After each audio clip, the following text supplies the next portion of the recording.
Hi guys, welcome back.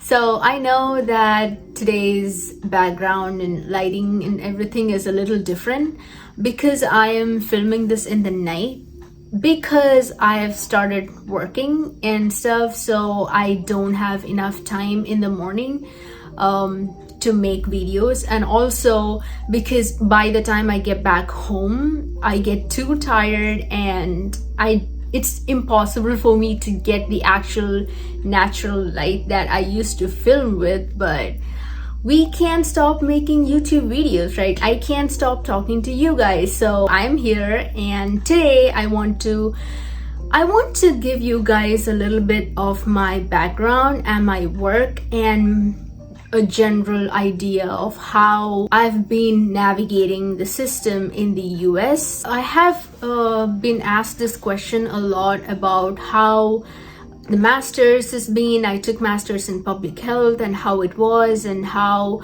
the job hunt went and how it is, like what is it even worth taking master's in the US and everything. So I thought I'll just sit down and talk to you guys about the actual stuff that I had to go through after my master's, doing my master's, and right now. I came to the US in 2021, August 15th, actually. I'll never forget that date because it's like Independence Day in India, and I call it my Independence Day because why not, right? So that was like literally my Independence Day to the outside world. Actually, originally my actual plan was to do dentistry, to go back to DDS in the US, because I myself is a dentist back in India. I did my master's in endodontics, so root canals in India. I practiced for almost 3 years, and I wanted to continue that. Like, I wanted to do DDS and stuff. So while I was doing my master's in public health, I gave my national boards exam, the integrated national boards exam, INBDE, and I cleared the exam. So but things have changed since, and my decisions around my DDS has also changed. So right now I have decided to not go with dentistry, not go with DDS. I did apply to this cycle, the 2023-2024 cycle. I did apply and I also got few invites, but I changed my mind. There are a few reasons why I did that. One is because I feel that it's not worth it for me to go back to dental school to do 2 years of schooling and take all that student debt and stuff, and then work again to like pay off that debt. It's like an unnecessary burden that I'm taking on my shoulders, and I don't want to do that.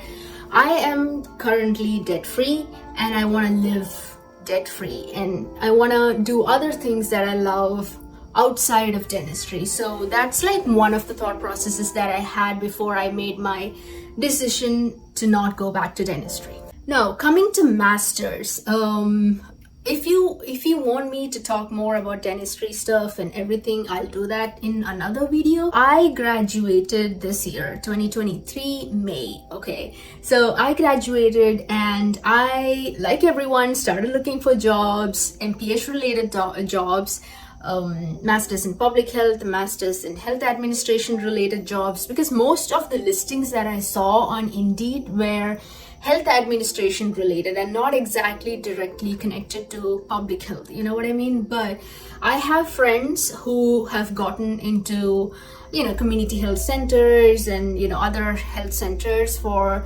jobs that are more related to public health and not like the office administrative health sort of stuff. But let me tell you this, it is not easy, and it's not, I've applied to like thousands of places, and sometimes they don't even like call you, or I mean, they don't have to call you, but they don't email you about anything, if they've received the application, or are they processing it, or are you shortlisted, or are you rejected, or nothing. So it becomes sort of a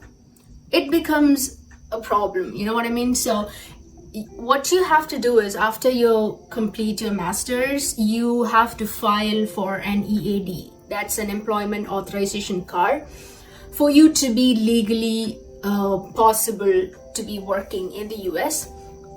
So when you file that, the USCIS is going to give you the EAD with a date on it. So the date on it is like a clock ticking.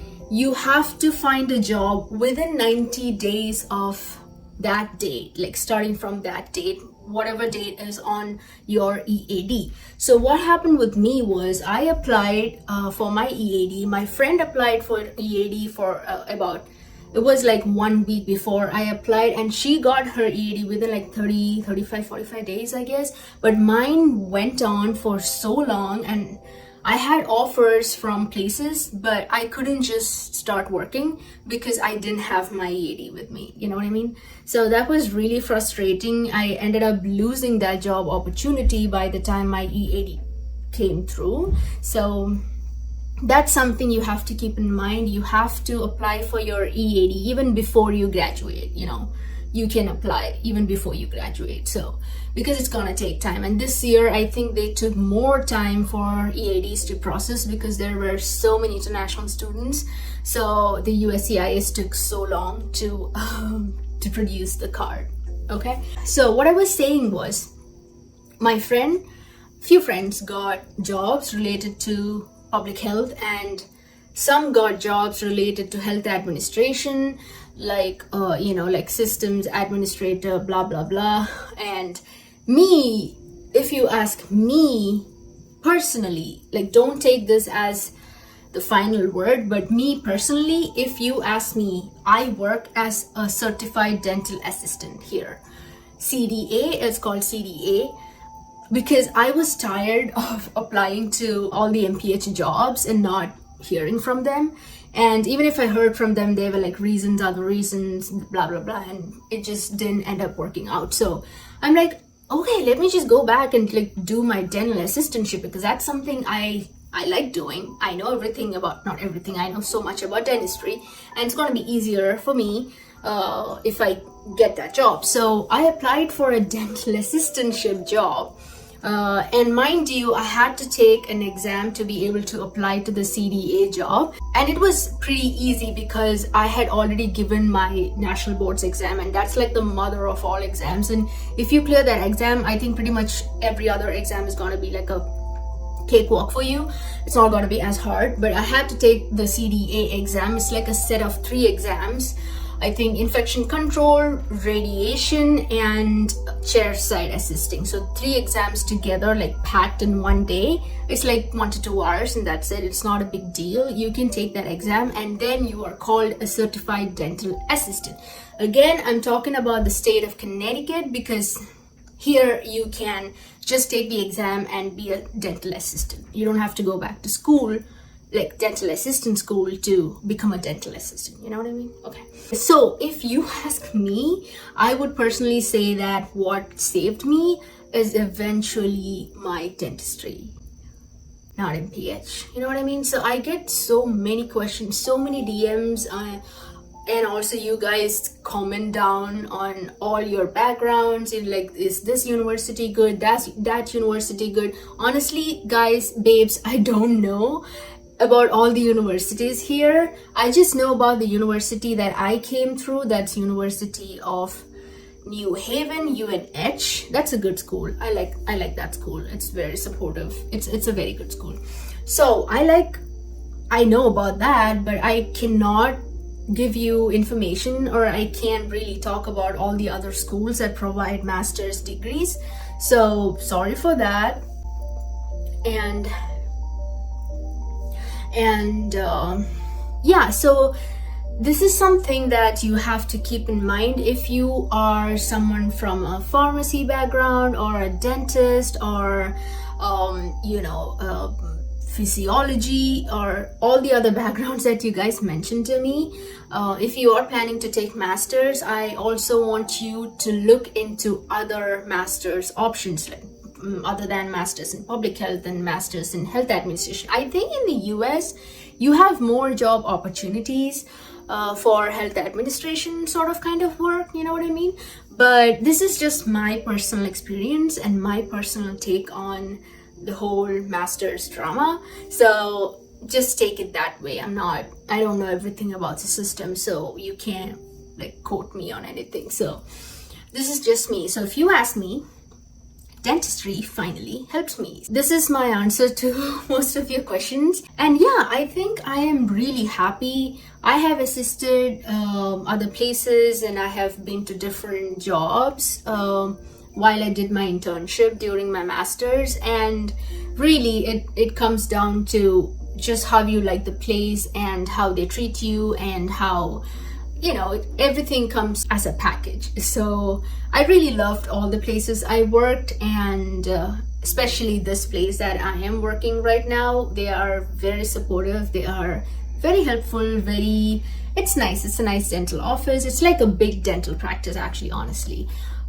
We have like all doctors and everything, so it's like kind of cool because I have conversations with all my dentist doctors, and they're like, hey, endodontist, like, tell us if this tooth goes for an extraction or a root canal. It's just really nice to have conversations, because it's like ingrained in me, like the dentistry stuff. So I don't think that's ever gonna go away, and I cannot like ignore that.